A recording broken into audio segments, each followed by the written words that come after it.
నచికేతన్ తపోవన్ పాఠశాలలో సంక్రాంతి సంబరాల ముగ్గుల ముచ్చట్లు.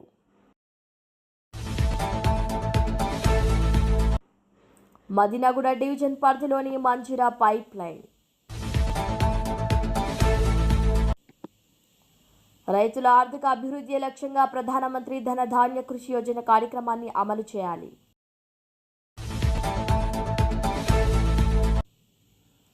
వికారాబాద్ జిల్లాలో నూతనంగా గెలిచిన బీసీ సర్పంచ్లకు సన్మానం చేసిన బేరి రామచంద్ర యాదవ్. టెర్రస్ పైకి తీసుకెళ్లి కోరికలు తీర్చుకున్నాడు, చేదు ఘటనను పంచుకున్న నటి.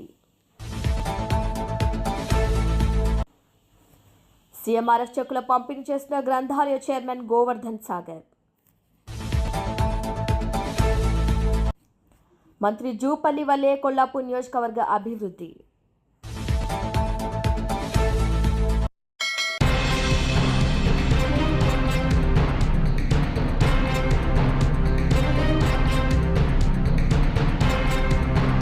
రాష్ట్రాల అభివృద్ధికి ప్రభుత్వాల కొనసాగింపు ఎంతో కీలకమని, గత ప్రభుత్వ హయాంలో పవర్ పర్చేజ్ అగ్రిమెంట్లు రద్దు వంటి నిర్ణయాల వల్ల చాలా కంపెనీలు భయపడి పొరుగు రాష్ట్రాలకు తరలి వెళ్లాయని ఆంధ్రప్రదేశ్ ఐటీ విద్యాశాఖ మంత్రి నారా లోకేష్ అన్నారు.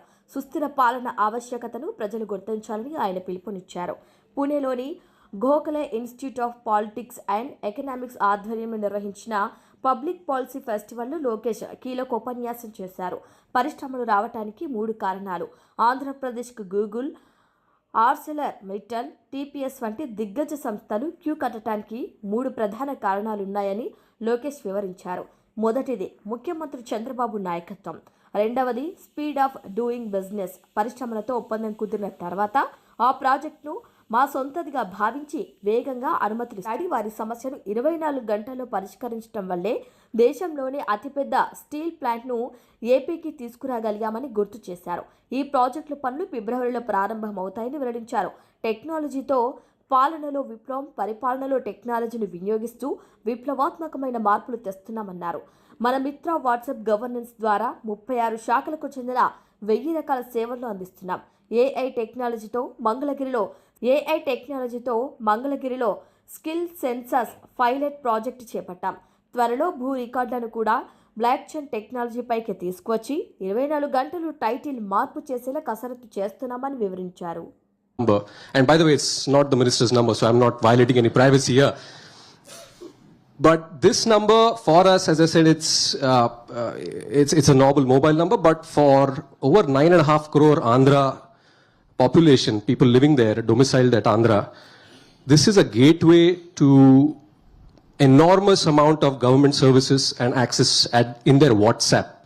So through WhatsApp, the platform was in Manamitra. Am I pronouncing it correctly?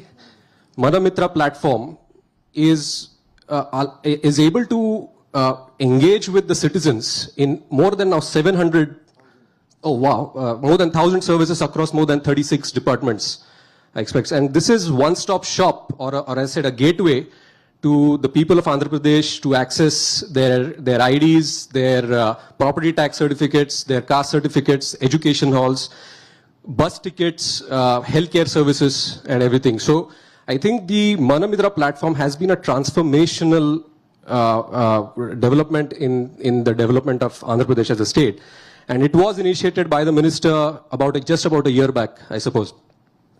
So I think the theme of the public policy festival, what we are doing today, is very much in line with what the minister is initiating in the state. So my first question I would think about for the minister would be that, you have deployed technology extensively for governance in Andhra Pradesh. And we here outside of the state, we always follow the model of Andhra Pradesh when it comes to any kind of tech interventions in all aspects, but especially also in governance. So can you give us a sense of the outlook towards tech-enabled governments, where we stand right now? What do you think are the possibilities going forward with the advent of new technologies, with blockchain 2.0 and so on and so forth, and some of the initiatives that have been very impactful?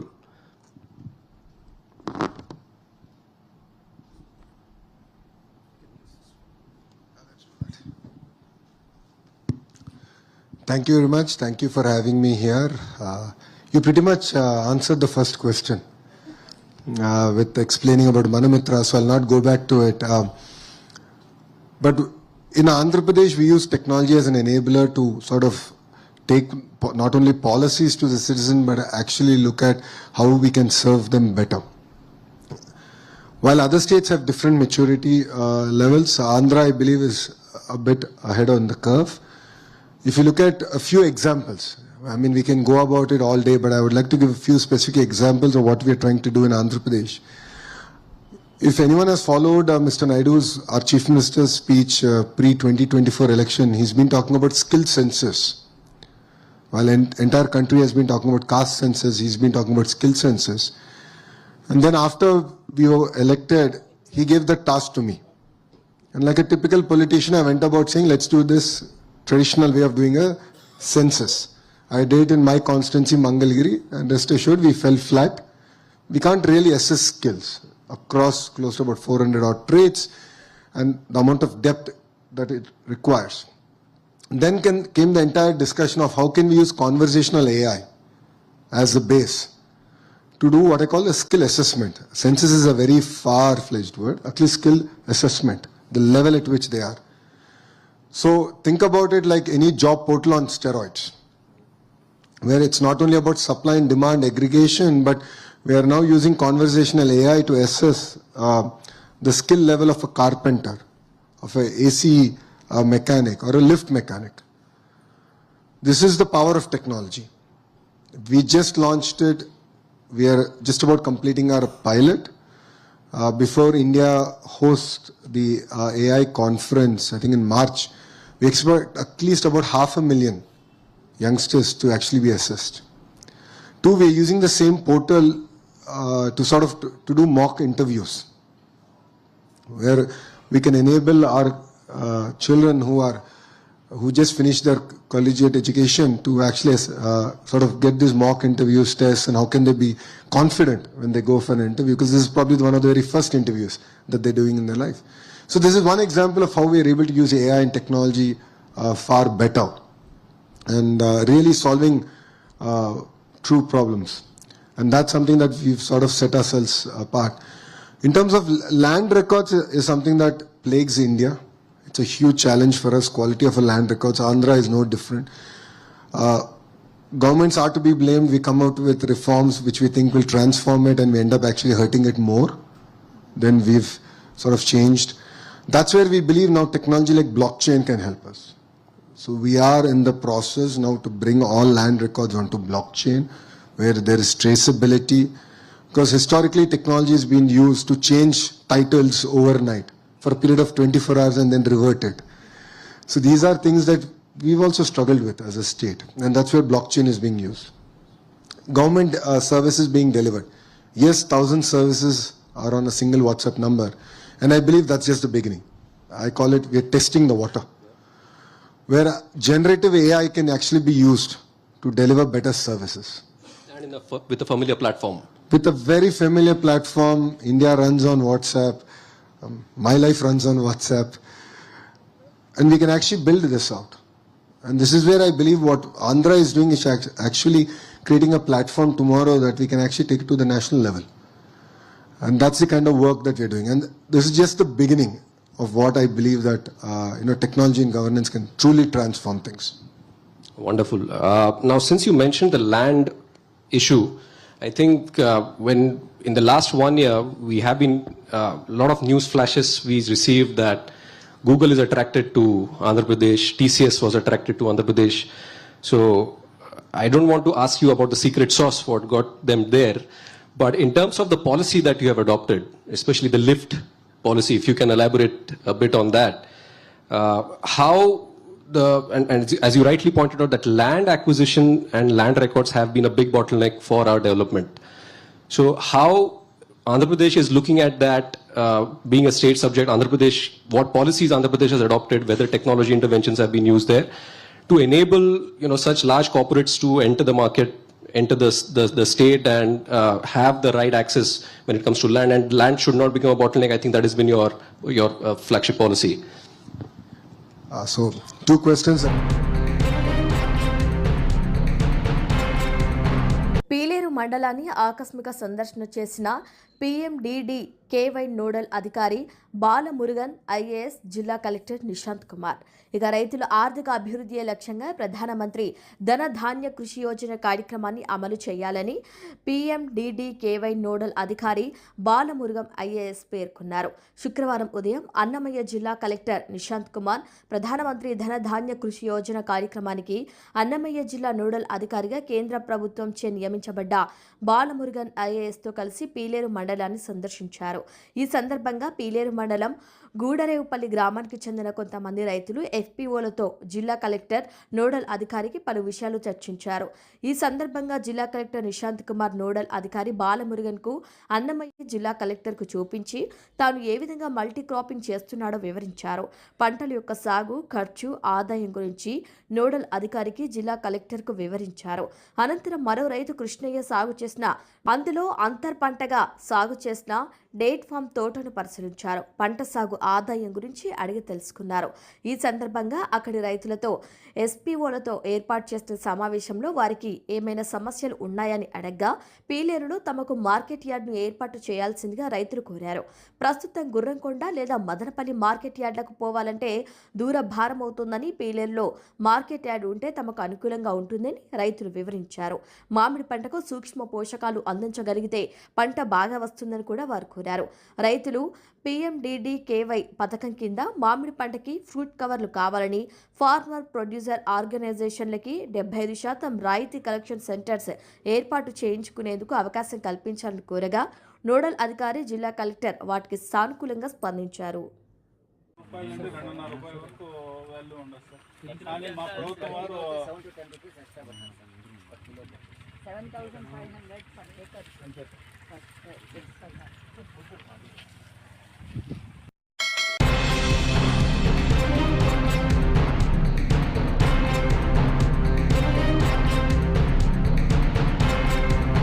Madinaguda division పరిధిలోని Manjira pipe line cement road పైన గత సంవత్సరం నుండి leakage అవుతుంది. ఈ లీకేజ్కి బంద్ చేయాలని water works అధికారులకు ఫిర్యాదు చేసిన మిద్దెల మల్లారెడ్డి. ఫిర్యాదుకు స్పందించిన అధికారులకు వెంటనే ఒకే ఒక్క రోజులో వచ్చి లీకేజీని ఆపేయడం జరిగింది. వారికి ఎంతో కృతజ్ఞతలు తెలిపారు మిద్దెల మల్లారెడ్డి. బీఆర్ఎస్ పార్టీ షెల్లింగంపల్లి నియోజకవర్గం ఉపాధ్యక్షులు తదితరులు పాల్గొన్నారు.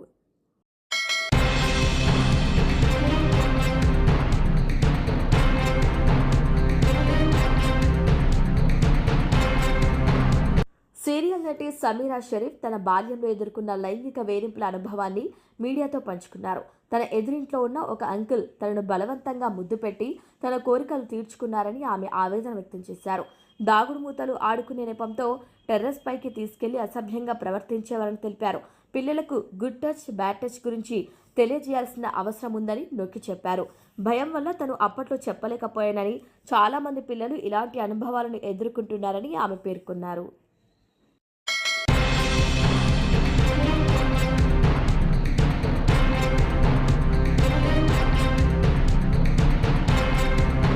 పానగల్ మండలానికి చెందిన వివిధ ప్రమాదాల్లో గాయపడిన, అనారోగ్యంతో చికిత్స పొందుతున్న నిరుపేదలకు ప్రభుత్వం CMRF విడుదల చేసింది.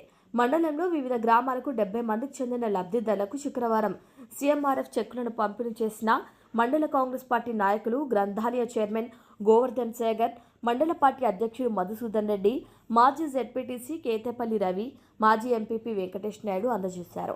అనంతరం వారు మాట్లాడుతూ నిరుపేదలను ఆదుకునేందుకు రాష్ట్ర ప్రభుత్వం ఉందన్నారు.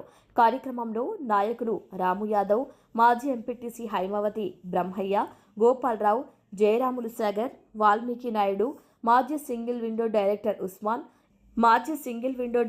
ఉస్మాన్, ఇలియాస్, మండల యూత్ అధ్యక్షుడు గిరిబాబు, వివిధ గ్రామాలకు చెందిన సర్పంచ్లు, తాజా మాజీ ప్రజా ప్రతినిధులు, కాంగ్రెస్ పార్టీ నాయకులు, జూపల్లి యువసేన నాయకులు తదితరులు పాల్గొన్నారు.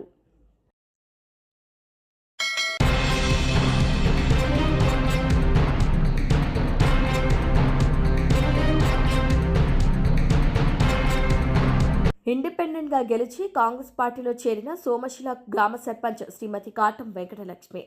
ఇక పూర్తి వివరాల్లోకి వెళ్తే కొల్లాపూర్ నియోజకవర్గంలో మంత్రి జూపల్లి కృష్ణారావు ఎన్నో అభివృద్ధి కార్యక్రమాలు చేపడుతున్నారని, వారి వల్లే సోమశిల గ్రామం అభివృద్ధి చెందుతుందని భావించి ఇండిపెండెంట్ అభ్యర్థిగా విజయం సాధించినటువంటి సోమశిల గ్రామ సర్పంచ్ శ్రీమతి కాటం విజయలక్ష్మి వార్డు సభ్యులు మంత్రివర్యులు జూపల్లి కృష్ణారావు సమక్షంలో కాంగ్రెస్ పార్టీలో చేరారు. ఈ కార్యక్రమంలో సోమశిల గ్రామ ప్రస్తుత మాజీ ప్రజాప్రతినిధులు, కాంగ్రెస్ పార్టీ సీనియర్ నాయకులు, కార్యకర్తలు పాల్గొన్నారు.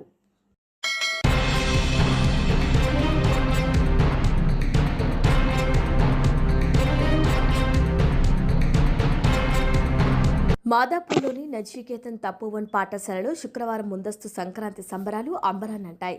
విద్యార్థులందరూ సాంప్రదాయ దుస్తుల్లో ముస్తాబై వేడుకల్లో ఉత్సాహంగా పాల్గొన్నారు. ఈ సందర్భంగా ఏర్పాటు చేసిన ముగ్గుల పోటీలో విద్యార్థినిలు రంగురంగుల ముగ్గులు వేసి గొబ్బెమ్మలతో తీర్చిదిద్ది తమ ప్రతిభను చాటుకున్నారు. ఉపాధ్యాయులు సంక్రాంతి పండుగ విశిష్టతను, రైతు ప్రాముఖ్యతను వివరించారు. చిన్నారుల సాంస్కృతిక ప్రదర్శనలు, కోలాట నృత్యాలు ప్రత్యేక ఆకర్షణగా నిలిచాయి. పండుగ నేపథ్యానికి తగ్గట్టుగా పాఠశాల అంతటా మామిడి తోరణాలు, పూలతో అలంకరించారు. అందరూ కలిసి సాంప్రదాయ రీతిలో పొంగలి వండి పండుగ ఆనందాన్ని పంచుకున్నారు.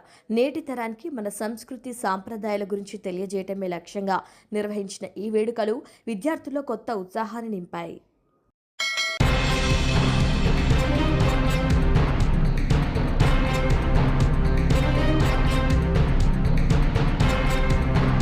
వికారాబాద్ జిల్లా పరిగి పూడూరు మండలంలోని కేరవెల్లి నూతన గ్రామ పంచాయతీ సర్పంచ్గా కాటం రామచంద్రయ్య యాదవ్ ఎన్నికైన సందర్భంగా తెలంగాణ రాష్ట్ర బీసీ ఐక్య వేదిక బేరి రామచంద్ర యాదవ్ మాట్లాడుతూ బీసీలు ఎక్కువ శాతం గెలవటం చాలా సంతోషకరం.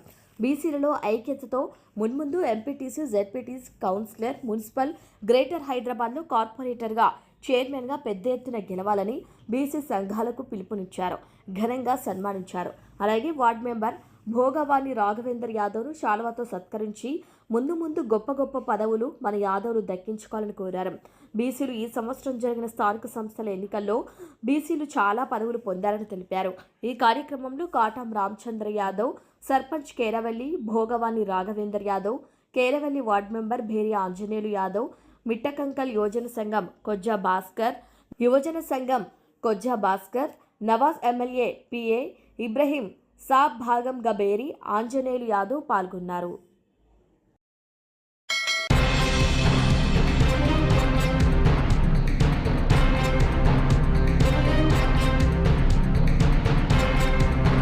బులెటిన్ ముగించే ముందు హెడ్లైన్స్ మరొకసారి. నచికేతన్ తపోవన్ పాఠశాలలో సంక్రాంతి సంబరాల ముగ్గుల ముచ్చట్లు.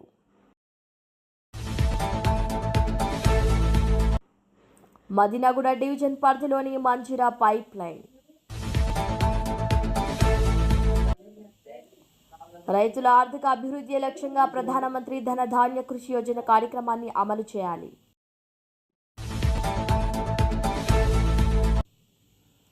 వికారాబాద్ జిల్లాలో నూతనంగా గెలిచిన బీసీ సర్పంచ్లకు సన్మానం చేసిన బేరి రామచంద్ర యాదవ్. టెర్రస్ పైకి తీసుకెళ్లి కోరికలు తీర్చుకున్నాడు. చేదు ఘటనను పంచుకున్న నటి. సీఎంఆర్ఎఫ్ చెక్కుల పంపిణీ చేసిన గ్రంథాలయ చైర్మన్ గోవర్ధన్ సాగర్. మంత్రి జూపల్లి వల్లే కొల్లాపూర్ నియోజకవర్గ అభివృద్ధి.